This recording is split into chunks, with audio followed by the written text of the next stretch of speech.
Part of the ICP myth is that they came from southwest Detroit, really hardcore part of town, really gritty. They grew up in a gang environment. You say you're from Detroit, they either think, one, it's like, you know, oh, it's gotta be, it's terrible there, huh? It's Murder City. Drug sellers, you know, gangs, prostitutes, bums, you know, and thieves. It was bad, you know. Not a nice place to live, and you know, gunshots all through the night. Well, they were troublemakers. They were young whippersnappers, I guess some people would call them. But they weren't tough gang guys from southwest Detroit, no. They wouldn't be able to walk around them streets with, you know, clown makeup on and that sort of thing. You know, they wouldn't be able to do that because they'd get shot. What they'll tell you is that they're just agents of some higher force, what they call the Dark Carnival. My name is Violent J, and this is Shaggy Too Dope. Word is born. Right here. Hey, you.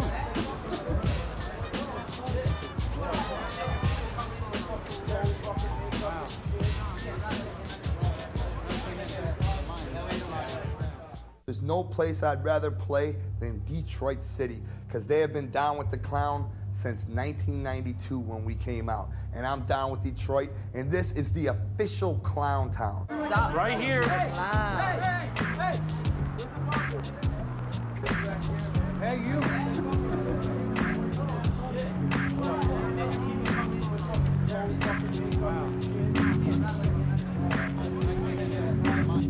The bottom line is this.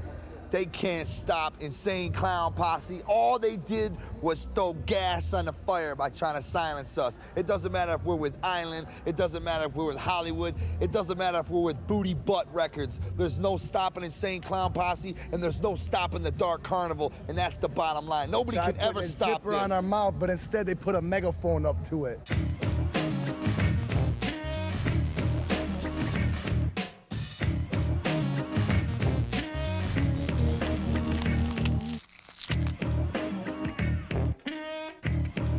Well, first you got two guys dressed up as clowns spraying the crowd with Faygo, which is, you know, right there is kind of an oddity. I think the roles they play on and off stage, Violent J is kind of the loudmouth, rambunctious one. Shaggy Too Dope is more of the quiet, brooding guy, kind of the ladies' man in the group. And so there is a yin and yang there to what they do. That's not to say they don't both go over the top when they're on stage. You'll see some pretty wacky antics from ICP.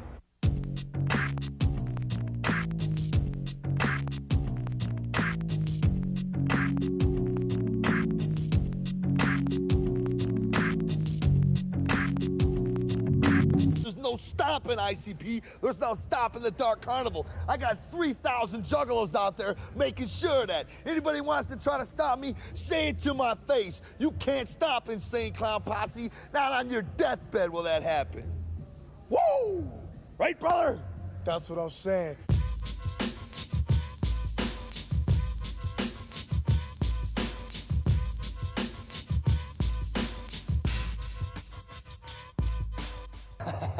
We had 2 sold-out ICP shows. Wow.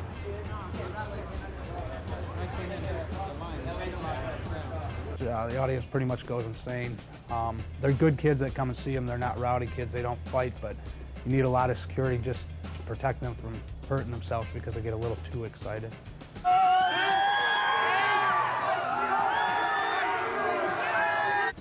Fan base is young, mostly white male, suburban.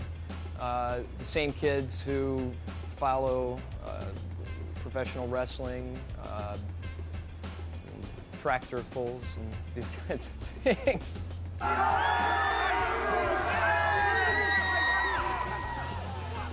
They're more akin to a metal band in a lot of ways, in the sense of that hardcore edge and that the gore and darkness part of it.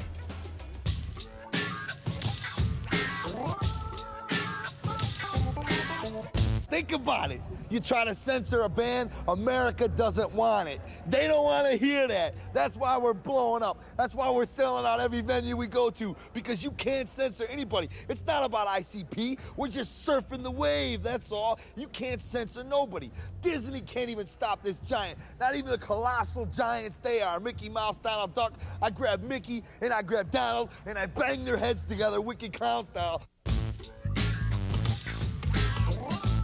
They would do things like, they had a song about where they would cut off a teacher's head, and they had a fake head they would just throw out onto the crowd.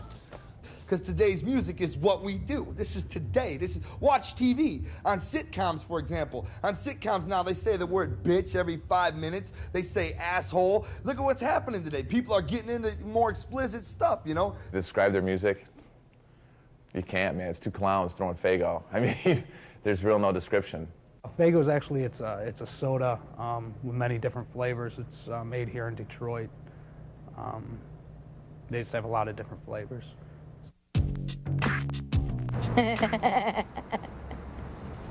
Faygo and the Clowns.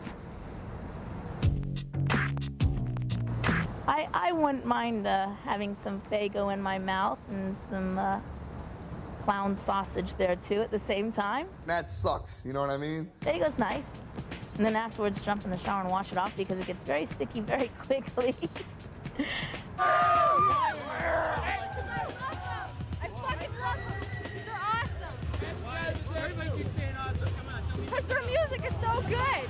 The Faygo! It's entertainment. It's what it is. Besides the Faygo, probably the trampolines on stage, bouncing off the trampolines out to the crowd. That's always been kind of insane.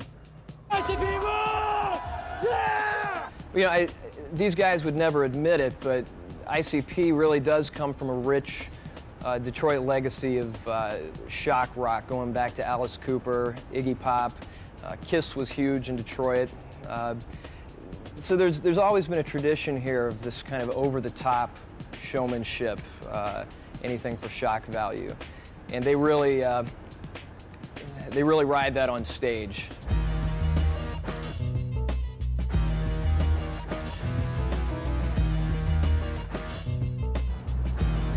I don't know why they're using diet. Maybe it's stickier. Maybe it bubbles better. But yeah, I think at the gathering they were using diet root beer in the bottles. But is there significance to that? Oh, it's total comics, man. It's cool. It's awesome, man. We've been having an overwhelming amount of success this whole tour. I'd say like 75% of every venue has been sold out. It just appeals to you, man. It's awesome.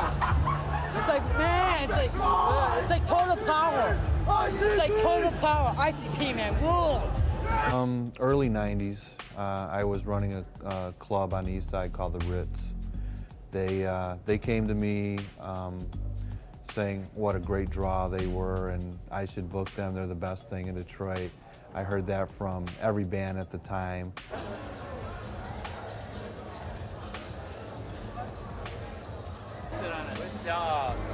Number 4, you got that next large? Yes, I do. That's where I saw their merchandising, man. They sold so much merchandising, it was beyond comprehension.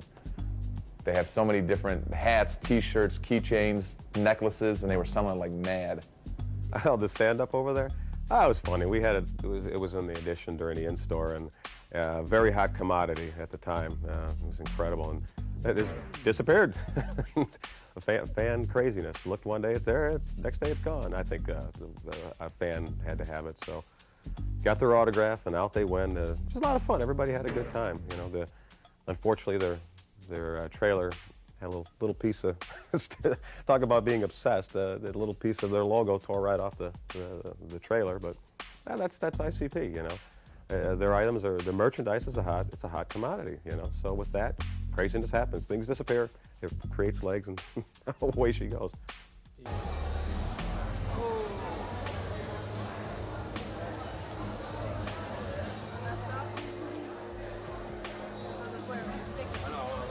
The thing that set them apart was they said, I'll pay you to play here. We'll rent the building, whatever you need to do, we'll prove to you what we're all about.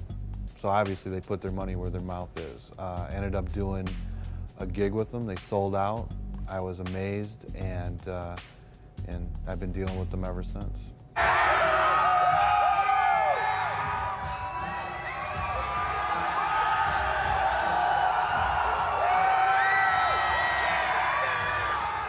All these kids know the whole story of ICP long before Mickey Mouse came involved in it. They know the story about the Dark Carnival, and I love these kids, and these kids love us back, and this is the home of the Juggalos, and that's why we're here. We'll always play Detroit. We'll start and end tours in Detroit, and this is what we're all about, Detroit City.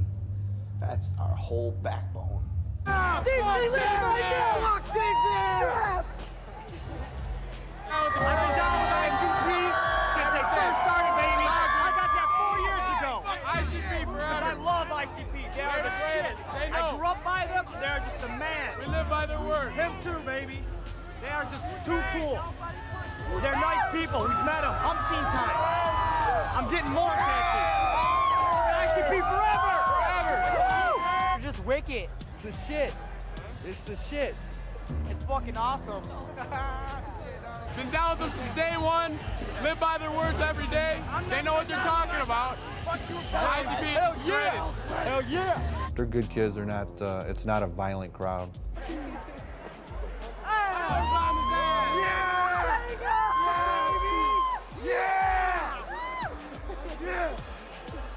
I remember back in the day, they used to go to every high school in the Tri-County area, and I'm talking 300 or 400 high schools. And they would go with a couple cars, pop the trunk open, and pass out a cassette sampler to all the kids.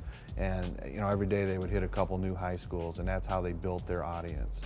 And you know, that was very impressive. When ICP would have a show in Detroit, they wouldn't go to the club and say, look, we want to have a concert here. Can we come in and we'll give you a cut of the door? They would go in and they would rent the club for themselves because they knew they had this fan base that would come in and pay whatever X amount of dollars to get in. So they didn't have to worry about selling, you know, a certain amount of tickets to break even. So they would rent the facility. They would, I remember specifically at the live broadcast that I had a broadcast before the show. During their show, I had to hide in another room because it was so loud I couldn't broadcast live. And then their show would end like at 6:30 in the evening because it was young kids. Then we'd have to shut the club down, clean up, and then bring the club crowd in. But I mean, it was a mess. I mean, those guys tore the clubs up. I mean, they would be popped, there'd be shit all over the walls. It was just crazy. I've done shows with them for years and let them do it, and then just recently, you know, we got brand new carpeting and we did some renovations here, and I told them, I said, guys, I can't have you play here as long as you do the Fago. So they haven't played here since. That was a couple years ago, but I still talk to them and we still do stuff together once in a while. We just did an after party for them a couple weeks ago here. So, I mean, the line of communications is still open. I love ICP! Been down for 8 years! 8 years! Down with the clown! Wu-Tang! They're crazy! Nutty! And I'm Ninja Master Phil! Yeah. Shogun Matt, baby! Yeah. Shogun Matt! Remember that! I'm fucking ninja! Hey, these guys have built their following at a really grassroots level, and while I wouldn't exactly call them superstars, they do have a credible fan base, I think.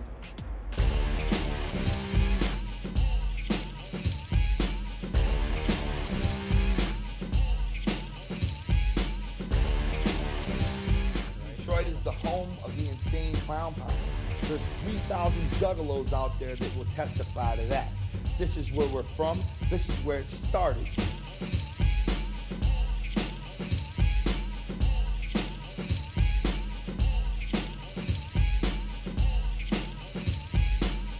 In the old days, Detroit truly was a music capital. Back in the 60s when you had Motown, so many other things going on. Here in the city, it really, I think it was easier for artists to make it out of Detroit. Now with the record industry based on the two coasts, you've got Detroit smack dab in the middle with a reputation as a dying or dead city. Artists have had to work a lot harder to get out of here. They've had to sort of shout to get their voices out there, and I think that's what these three have done, ICP, Eminem, and Kid Rock. It took a lot of hard work. It didn't happen overnight. For a while there, it was pretty stagnant, but those three artists right there pretty much put it back on the map. So there's been a lot of attention paid to the city lately. The local music scene in the last couple of years has exploded. A lot of that has to do with ICP. You probably wouldn't understand me. I'm walking on the edge of sanity. Got this game wrapped tight, Carlo Gambino and family. The microphone mafiosa, come closer. I'm swinging on these MCs like my name was Sammy Sosa. Out the park, see hot sparks fly when I ignite. Combustion is internal when I sit down and I write. These lyrics is like new millennium, pandemonium. Highly explosive like an ounce of plutonium or an MX missile. I'm fat like gristle. I get up on the stage and make the microphone sizzle. What's the dizzle? You ain't Rizzle. I'm carving out my name in big block letters on your head like a chisel. I would say that Detroit is a good place to live. There are negative things going on there, but there's also a lot of positive things going on there. But there are a lot of, there's a dark side to it too. I would say just like any big city. Anything you see on TV, portrays a pretty good picture of it. Just every day you wake up, the whole neighborhood is bad, and every day it was just, it was just like cowboys and Indians, just bang bang, and so yeah, I mean, but this is the killer right there. Almost lost my leg, and I used to rap about just what you would hear NWA, like you said, guns, bitches, hoes, drugs, streets, drinking 40s, smoking weed, killing people, and that sort of thing. And rap about it in a glamorous sort of way, glamorizing it, because that was the way that I lived for a long time, and that's the way I thought. Today I try to send out a positive message that if you're in whatever situation you're in, bad or good, the bad's gonna get you nowhere, because there are no clowns running around in Southwest Detroit. There's none of that clowns. It's the exact opposite. It's a serious, thing. They wouldn't be able to walk around them streets with, clown makeup on and that sort of thing. We got lucky, because I'm a serial killer clown. But they don't want to shut me up, because if you shut me up, you got to shut them up, and you got to shut them up, and then we're under one big new world order, and that sucks. You know what I mean?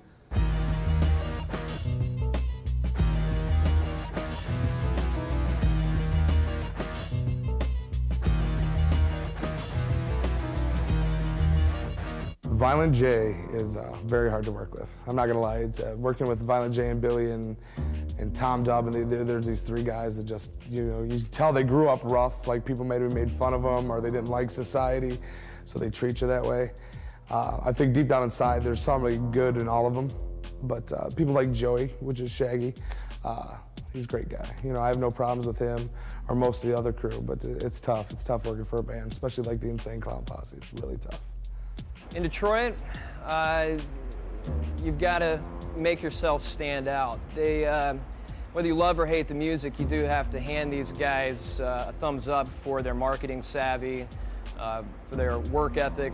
They really grinded it out in the clubs here for quite a while, and really stuck with what they thought was going to work, and I think it paid off for them. Wow, it must have been like early, mid-90s, I would say, 92, 93. Yeah, I was working for 96.3. It was a top 40, it was a urban station, part urban, part top 40 music, and they were inner city posse then, and they were a little different. They had a song, I can't even remember the name of it, but we had gotten hold of it at 96.3, and we started to play it a little bit, and I knew these guys had a local buzz. And I'm not quite sure how I got involved with them, but I'd met them a few times, and their manager, Alex, and I went to a couple of their shows, because I had a younger brother. I mean, it really wasn't my, type of music. ICP wasn't really something I was into, but I saw they were local, they were making kind of a splash with the age of kids that would listen to the radio station that I was working on at the time. So I went to some of their shows and some of their wrestling shows, and I checked them out. When Alex came about with his band, he had his cassette single, I believe at the time. It was his Too Dope single. No, was it Dog Beats, I mean. And I didn't know anything about it. I saw the guy on the cover, the makeup and so forth, and I thought, oh, it's interesting. You didn't think much of it until you see the sales, and the sales took off. And they were still up and coming. I know they had some band and some personnel changes as far as who was in the beginning of the band. You'll see a lot of the old photos at gatherings and you know, on the auction sites to sell the original lineup. But when Violent J and Two Dope got together and then became the force of the band, pretty much as I saw it, they would come out to the store here to say, hey, how you doing? Here's our CD, here's our cassette. They were kind of getting into the fact that, hey, there's a little following going here. It probably would have been, gosh, it would have been before probably the early 90s, maybe 1990, right around there, when I was at my other store before I moved into this location. And I said, I could see these guys were going to go someplace. They had something there that nobody else did as far as music, merchandising, being unique with the makeup, being unique with their shows, the Faygo Pop thing, the Juggalo thing, the fan club. I mean, one after another after another. Very similar to what Kiss did. It was insanity. Whatever came out sold. You know, they never gave me a gold record. I kind of helped them a little bit. I got to take some credit. Very, very little, but when I worked at a rock station here, they had a song called Santa is a Fat Bitch. And you know, when I worked at the rock station, people either love ICP or they hate them. There's no really in between.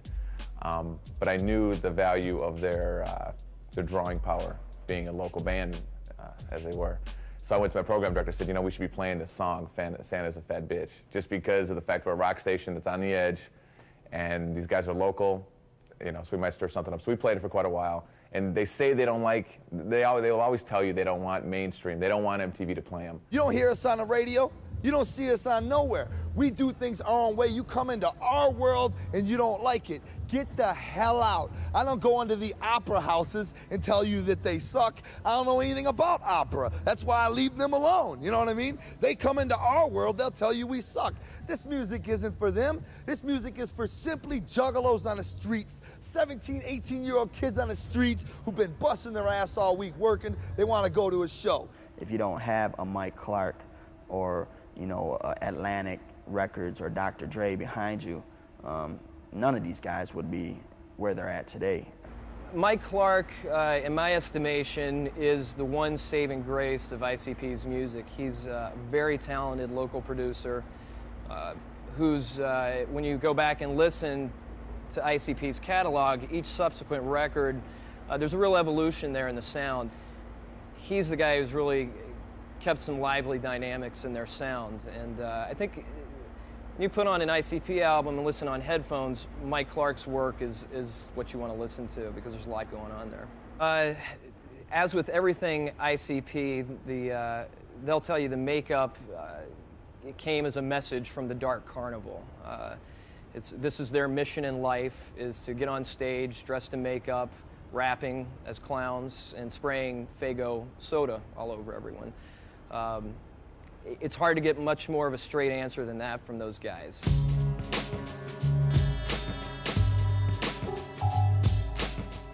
Disney can't even stop this giant. Not even the colossal giants they are. Mickey Mouse, Donald Duck. I grab Mickey and I grab Donald and I bang their heads together wicked clown style because there's no stopping ICP. There's no stopping the Dark Carnival. See, Mickey Mouse tries to perpetrate, but he's really just a dirty rat in mouse clothing. You know what I'm saying? Right. He comes from the alley sewers. And he's just as filthy and rotten as the wicked clowns. You know what I'm saying? He just tries hiding it with a little pink nose and sock that pink nose off his face. That's right.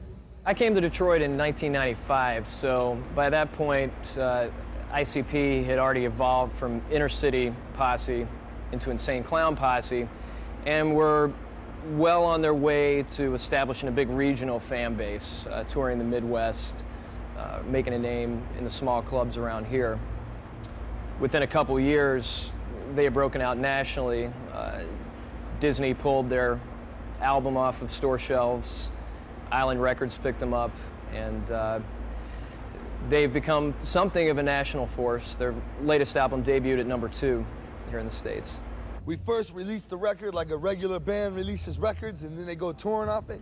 And that only lasted 6 hours. Then they pulled the record off the shelves and tried to silence the Juggalos. Not a chance in hell. We found a record label within a week. We would have found a record label within a day, but we was picky about it. And we went with Island because there's about 40 hot chicks working at Island, and that influenced us that was the place for the wicked clowns. So next thing you know, we're on Island Records. We release the album and jump right back on the road like a regular band. I want to release the album and I want to tour. That's all I want to do. I don't care about nothing else, you know? And just because our lyrics are ruthless, hey, they came into our world.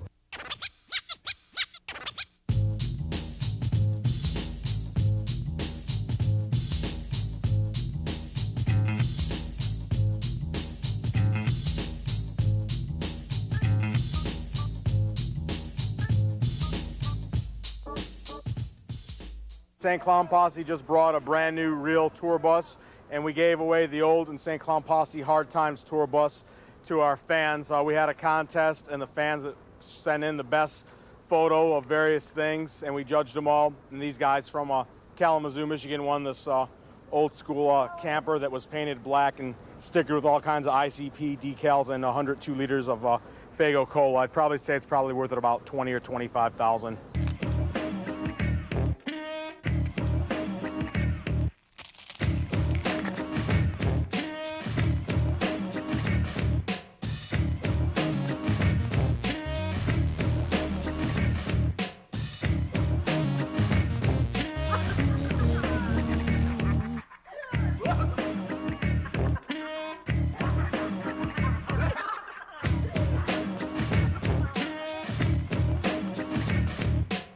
Alex and I actually did this on our own because Alex and I's similarities is we wanted to do this for the fans. He wanted to do it for the fans. So did I. The label wanted, their preference would have been to a chain store or a larger location, and we had no support, you know, advertising-wise. So Alex and I got together and said, "The heck of it, we're doing it on our own."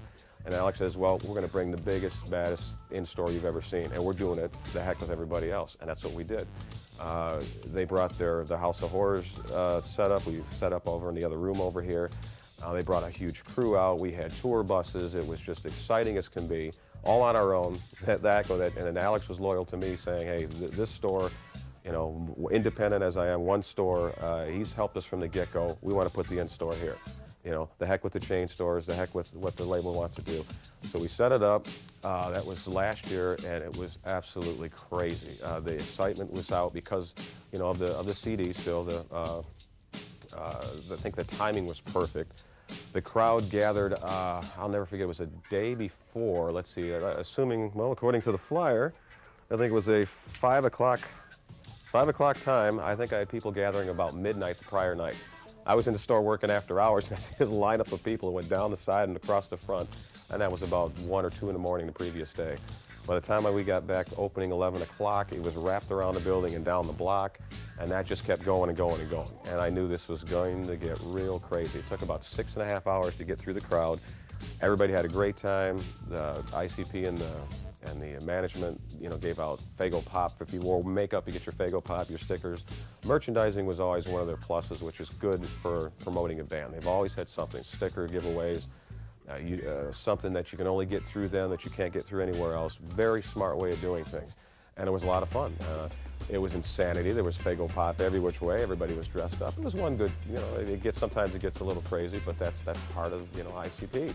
ICP is a really easy group for critics to attack. It's bombastic, it's over the top, it's juvenile and adolescent. But these guys, there is a sharpness and a wit to the music that's in there somewhere. There is a tongue-in-cheek element, I think, to it, as much as they tout their dark carnival image and really the gory imagery that's such a part of their approach. There's a sense of humor underlying a lot of it, I think, and I think the fans get that. We're on tour in every city. Chants are breaking out. Fuck Disney before we go on. I don't want ICP to be all about Disney. You know what I'm saying? I don't want all that following us everywhere we go. I want to do things our own way. Just because Mickey Mouse is an infested little street rat, I don't want them to chant that every time I'm going on stage. I don't care about Mickey Mouse. I'll smack him in his face. Michael Eisner, the king of Disney, has got everybody under his wing living in fear. He's not the king of me. My name is Carly. My persona is Choco, as it says right here, Choco. I've written them about 25 letters, maybe a dozen rhymes. happens May, April, I don't know. Why? Because I love them. I love them because they're from Detroit, because they've got the politics that I like, and they're very fucking funny. Bottom line is this. Hollywood Records is a good record company. They probably have gold and plat ones chilling on the wall. But the deal is, every time they get into something good, Disney comes and stops them. Disney's like the father to the label. And every time Hollywood gets something good, Disney comes and smacks them around. This is the deal, brother. What they need to do, Hollywood Records and Disney, they need to get the hell out of the music business. Because this is what music is like now. They can put out the Mary Poppins soundtracks all they want on Disney Records. But don't cover up Disney and call it Hollywood Records and try to mess with today's music. Remember, they came to us. Do we send them a demo? They came to us. We were on Jive Records. Hollywood came to us.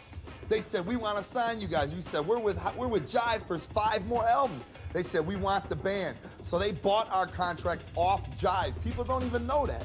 They bought our contract off Jive. They get paid an override from Hollywood, Jive does, to give them the rights to Insane Clown Posse. We don't care. Now we're chilling on Hollywood. We're like, I don't care if I'm on Butthole Records. I don't give a damn. I just want to release albums and sell records. That's all we're here for. And don't let Disney fool you. They're still making money off the Wicked Clowns, though. Oh, yeah. They'll keep that in the closet. For us to go to Island, we had to pay Hollywood an override. So every album we sell, Disney still gets paid. They just took their name off it, that's all, you know what I mean? But Disney has their hand in every cookie jar. They own ESPN, they own Miramax Films, they want to get paid off everybody. It don't matter if it's the Wicked Clowns or not. They want to get paid off everything. Okay, they're also promoting people being kinder to each other, people not being racist, and, you know, rich people not holding on to all their stuff. Because other people are in need and rich people have too much, and that's a fact of it. We had every record company. We were flying back and forth from New York to LA like royalty. Just choosing the label we wanted. Island Record had 40 hot chicks working there. That was my inspiration. But my manager wanted to go there because Island Record believes in the band and believes in the talent. We don't have any talent, but they believe in what we do. You know what I'm saying? If you want to call that talent. Island Records believes in the band, and that's why we went with them. A lot of people wanted to cash in on the present controversy. Who put the record out tomorrow? You guys are all over the news. Everybody will love you. You know, we want to, with the longevity of the band, who's going to be around 2 albums from now? You know what I mean? Island Records believes in that. Island Records is just that, a record company. They're in the world of music. They're with Polygram, owned by Polygram. They are in a music world. Disney is in a Snow White world. Don't come into the music world and try to sign us, put us out, yank us off the shelves, gank us here and there. You know what I mean? Get the hell out of the music business. That's why we went with Island. They know what they're doing. If I was ICP, what would I do next? Personally, I'm sure they have enough money to do whatever they want. At some point, I would say hang it up. And the way I would, this is just me, if I had the kind of money they're making, it's hard to say if I was them because I'm not in their place and I don't know how much fun they're having or I don't know how big of a pain in the ass it is now for them. But at some point, I'm the kind of person that says, okay, I've done what I wanted to do. It's hard to walk out of the limelight, I'm sure. But I want to live on a Caribbean island or have a catamaran like in the Virgin Islands and just live the rest of my life without worrying about if you know, I have an audition or if I'm selling enough records or if I need to do this music video, because at some point it becomes way too much. You know, I just think some people have a hard time stepping out of the limelight. But when you make enough money, how much money is enough? You know, if you can't live on $2 or $3 million, then you definitely have problems. So at that point, if you're still having fun, I'd say, I'd still do it. But if you're not, if it's become a hassle, take the money and run.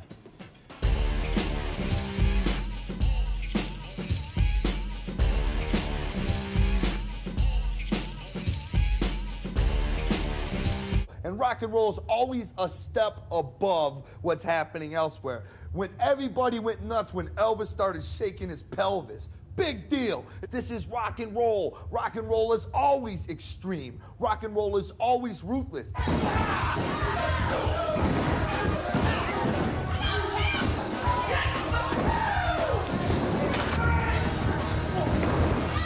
They were doing wrestling before it was real mainstream as it is now. And they, you know, they like it. They're like big wrestling fans themselves. So they had enough money to say, hey, let's dabble in this wrestling. So they would throw shows here in Detroit, like insane. Before ECW, which is Extreme Championship Wrestling, before they were Extreme, ICP would do shows here like St. Andrews Hall. Oh, yeah!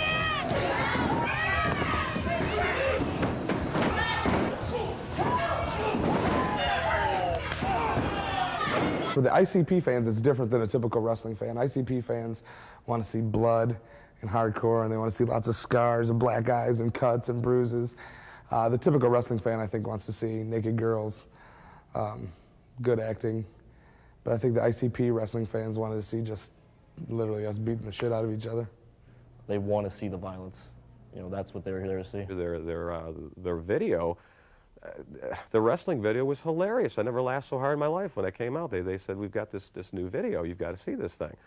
I go, what is it? Oh, it's just a bunch of really cheap, cheesy wrestling, and we're going to do some narration over it. And when it came in, I called Alex right up. I said, what in the heck did you guys do now? This is by far the funniest thing I've ever seen. And today we've probably sold 500, maybe more. And they come up with number 2, and they've got the one that's out now. And Stranglemania was just, as far as the wrestling thing, was the craziest thing I've ever seen.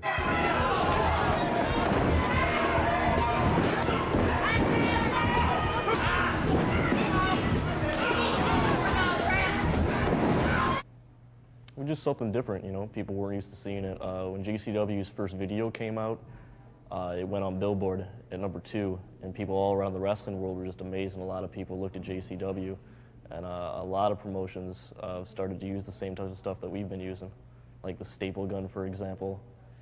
It's a very deadly weapon. Got a few scars up here from it, blood. And just pretty much went from there. The guys would come in with barbed wire bats, real barbed wire bats, not rubber tips, and they would have thumbtack matches, and they'd have table matches, and these guys would get cut up pretty good. So when I saw this must have been 5, 6 years ago, I was like, man, these guys are crazy. It wasn't ICP doing this, but they would bring like these nuts in from out of the state to do these, just, mangle their bodies. I'm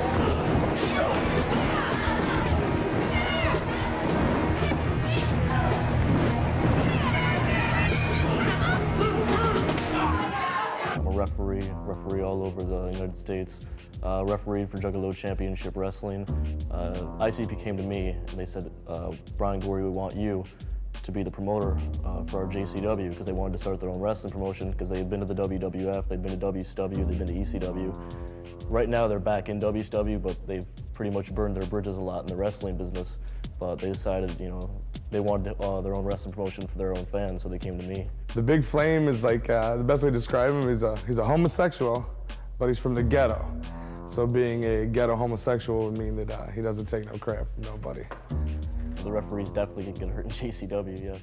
Well, I was actually on a tour with ICP. I was working as their bodyguard, and we were planning on this tour, JCW, Juggalo Championship Wrestling. And we decided what would be a great character to go against ICP. You have the baby faces and the heels, and of course they're going to be the baby faces, we be the heels. So what better going against ICP than to pick like a homosexual or something that they make fun of in their music. A lot of wrestlers were bloody every night, so they had scars all over. One wrestler on the tour, he actually lost his mind. He was experiencing with some drugs, some mushrooms, and that caused him to lose his mind. We had to send him home for the tour because he didn't know what he was doing. He was throwing his own property off the bus, throwing the bus's property off the bus, just walking around naked. It was one of the funnier times on the tour.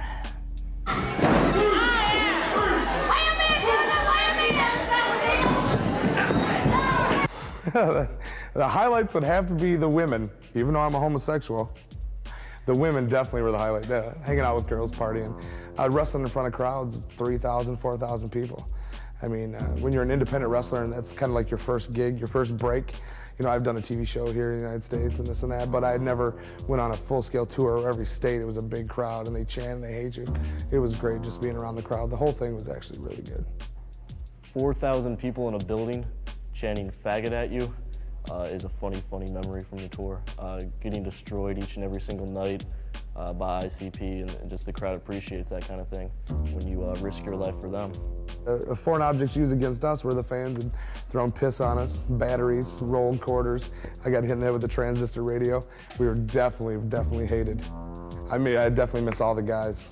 I just had one of the wrestlers came up for court last night, Madman Pondo. I haven't seen him since the tour. And I stayed the night, and I went to court this morning, and it was great just seeing him again. We all bonded as family. We all stay in touch. Yeah, I'd go on in a heartbeat again just to be with the guys. We've played it in the store here over and over and over again. The customers love it. People that never knew who ICP was bought the video based on how insane it was. And they've got a personality. There's something about the two of them that, which goes good with wrestling and music, I guess, that they put on a heck of a show. I don't know, give them credit. They're good at what they do. Well, actually, it's supposed to be a secret, but maybe by the time this comes out, as you might have heard, there's a certain wrestler that's in the WCW that's left, and he's going to start his own promotion on the Fox Network. And I've been contacted, me and my roommate, to play the homosexual characters on the Fox Network sitcom. So, looking like that's what's going to be in my future, is the new sitcom coming out on Fox.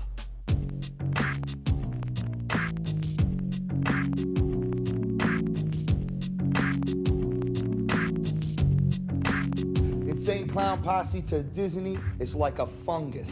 Only thing is, we're growing now, and we're gonna cover the whole earth in our wicked fungus. There's no stopping us, and Disney knows that now. They had to learn the hard way. So we'll just be on Disney's conscience, you know? That's right. Let Disney fear the wicked clowns, you know? Let them fear us, because we're coming for them, and we're gonna show everybody what they're about, you know? You can't stop what we do. I don't care if it's Disney, I don't care if it's the government. I can't even be killed right now. I could get hit by a Mack truck, I'm immortal. I'll wake up the next day. There's no stopping this. It's censorship in America. It's not about us. It's about people. People don't want any censorship, even if they don't agree. I've got women groups behind us that hate our music but don't want to see anybody censored. You know what I'm saying? That's the bottom line, and that's why it's a beautiful thing. I got a letter from the director of their video, Big Money Hustlers, via the Jerry Springer show, which I had appeared on representing the big girls in the stripping industry. I was a stripper for a private entertainment company. They thought I might be perfect for the part of Missy because she is a big stripper, which I had no problem doing. And if I was interested, to contact them. And when I read the letter, I was like, yes, I'm interested. Called them up right away and spoke with them on the phone. And I had a character that I do strip shows as. On the internet, I have a bunch of different characters I portray, and one of them has bright pink hair, and her name was Cotton Candy. And she just, somebody had seen the show from their office, so to speak, and put in the word into the ear that this would be the perfect person. We wouldn't have to do anything because she already does it. Basically, Missy is Cotton Candy, which means she is, instead of being your typical blonde airhead, she's a pink airhead. In my first scene, I strip, and then I go to the bar and he buys me a slice of pizza, which I eat, and we get into some conversation. And then the next scene, we're in my bedroom and I primp myself up a bit to look pretty for him, and then jump onto the bed and we make mad passionate love. Making love to a bigger woman is better than making love to a skinny woman because there's lots of nice, soft, natural cushioning, and you won't get bruised by bones sticking into you. So how do I feel about 13-year-olds putting their hands down their trousers and getting some enjoyment over me? I don't feel bad about it. I feel good about it. 13-year-olds are going to do that, and they're going to do it to me. They're going to do it to girls they see in swimsuits, and this way it gives them a more healthier aspect of just because a person is big doesn't mean that they're not attractive. They were filming the next shockumentary that will be coming out, And so they're walking around with the video camera with the sign, and they chant, even at the concerts. I've been to a few concerts. People start chanting, show your tits, show your tits. And when they were coming by the booths, I would shout, Missy, show your tits. So in the video, the movie, the lowest I go to is I have on pasties. So I'm swinging with pasties. So I said, okay, you've seen him with the pasties on, and now you can see him for real. And I just, you know, dropped it down and shook him. I said, there you go. That was a lot of fun.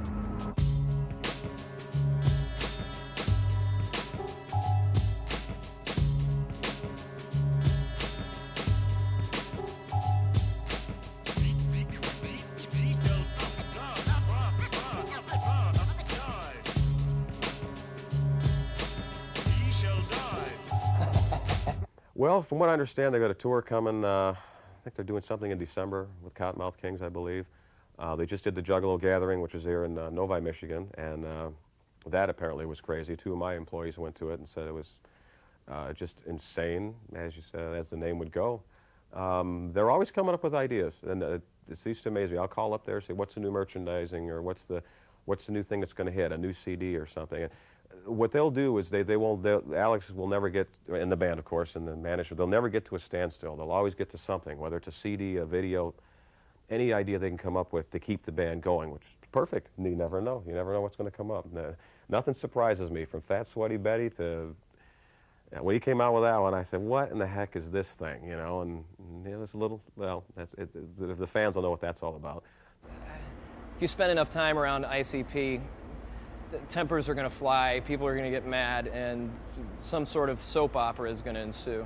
So, no, not really surprised that they ditched Mike. What do I think? One last thing to say, not about Detroit so much, but just the nation. Hey, thank you, Disney.